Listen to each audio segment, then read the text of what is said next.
महाभारत का युग वह युग था जब धरती पर देवताओं और राक्षसों का साया हुआ करता था।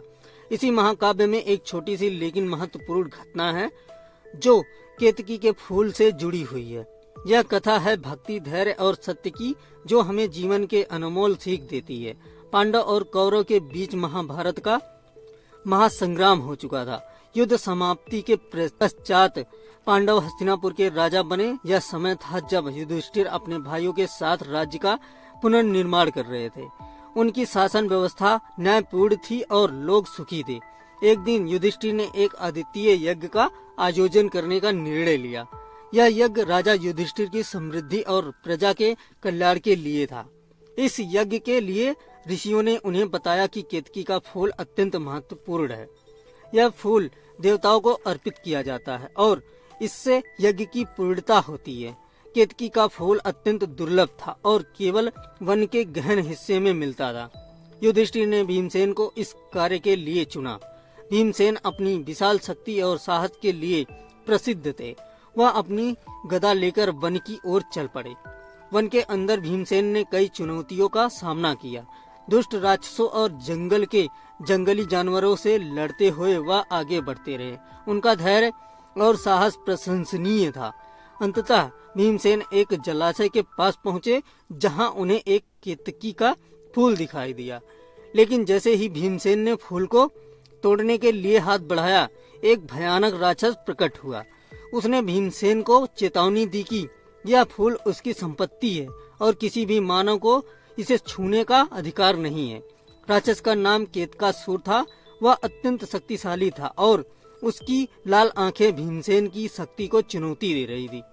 भीमसेन ने बिना डरे केतकासुर का सामना किया। दोनों के बीच एक भीषण युद्ध हुआ। भीमसेन ने अपनी गदा से केतकासुर पर प्रहार किया, लेकिन केतकासुर भी कम नहीं था। उसने भीमसेन को कठिनाई में डाल दिया। युद्ध लंबे समय तक चलता रहा और अंततः भीमसेन की वीरता और धैर्य ने विजय प्राप्त की। केतकासुर परास्त होकर जमीन पर गिर पड़ा। केतकासुर की पराजय के बाद भीमसेन ने केतकी का फूल तोड़ लिया। उन्होंने इसे सुरक्षित रखा और यज्ञ स्थल की ओर वापस चल पड़े। युधिष्ठिर और अन्य पांडव भीमसेन की इस महान उपलब्धि से अत्यंत प्रसन्न हुए। केतकी का फूल यज्ञ में अर्पित किया गया और यज्ञ की पूर्णता के साथ सभी देवता प्रसन्न हुए। यज्ञ की सफलता से समस्त हस्तिनापुर में सुख समृद्धि का वातावरण छा गया। प्रजा खुशहाल हुई और राज्य में चारों ओर खुशी का माहौल बना रहा। इस घटना ने यह सिद्ध कर दिया कि सच्ची भक्ति, धैर्य और सत्य के मार्ग पर चलते हुए किसी भी कठिनाई को पार किया जा सकता है। महाभारत की इस कथा ने हमें यह सिखाया कि जीवन में किसी भी प्रकार की बाधा आ जाए, अगर हम अपने उद्देश्य के प्रति समर्पित और सच्चे हैं तो हमें सफलता अवश्य मिलेगी।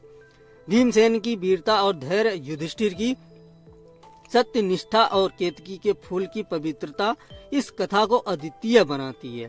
यह कथा हमें प्रेरणा देती है कि जीवन की हर चुनौती का सामना हमें धैर्य और साहस से करना चाहिए और सच्चाई की राह कभी नहीं छोड़नी चाहिए।